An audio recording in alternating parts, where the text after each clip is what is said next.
Hello, everyone. My name is Mike Roman, and this is Discussion Post 2, Week 2. And what I will be talking about is piercing the corporate veil, and in relation to a recent lawsuit that I looked up. Personally, I did not know what piercing the corporate veil meant in regards to an LLC or limited liable company. And piercing the corporate veil, as we know, is actually holding the individual liable as opposed to the corporation. And it says here within our book in chapter 19, occasionally the owners use a corporate entity to perpetrate a fraud, circumvent the law, or in some other way accomplish an illegitimate objective. In these situations, the courts will ignore the corporate structure by piercing the corporate veil and exposing the shareholders to personal liability. And we know, according to Chapter 19, that the courts pierce the veil when the corporate privilege is abused for personal benefit or when the corporate business is treated so carelessly it is indistinguishable from that of a controlling shareholder. Now, I believe that this is kind of broad. For instance, it doesn't mention an individual performing or committing a tort, and how the courts can pierce the corporate veil then and hold an individual liable. And I learned that through this case that I will present to you right now. And this case was called Mellum versus Standard Home Inspections Incorporated, which I will now refer to as SHI. And it says here, according to WorkingRE.com, that the Mellums family hired SHI, owned and operated by Tony Smith, to perform a professional home inspection before they finalized their purchase of their home in August 2013. And after purchasing the property, the Mellums discovered a number of defects in the property that were not disclosed in the home inspection report.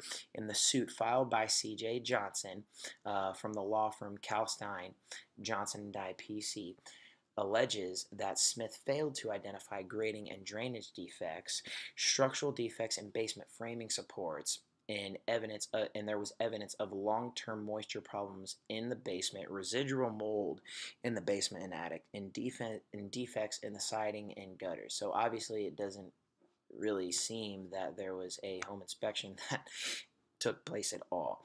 And we'll shift down to the courts piercing the corporate veil, and we realize that Tony Smith committed a tort.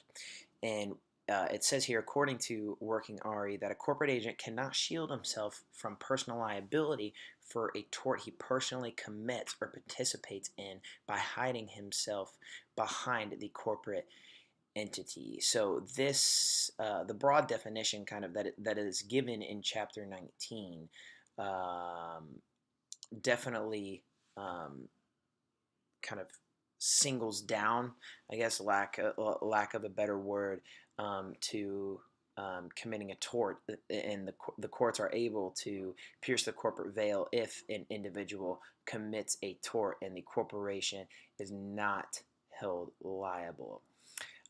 So I do agree with this lawsuit, that the courts did pierce the corporate veil and held him liable. So if I was an official or an officer within the company, if I was on the board and I found out that this lawsuit was occurring, and the board of directors or the officials within the company obviously did not know anything about this, and it would seem that with the name of the company, that it's a home inspection company, what this man committed completely goes against, I'm assuming, their mission and their vision, their mission statement within the company, and providing a quality home inspection.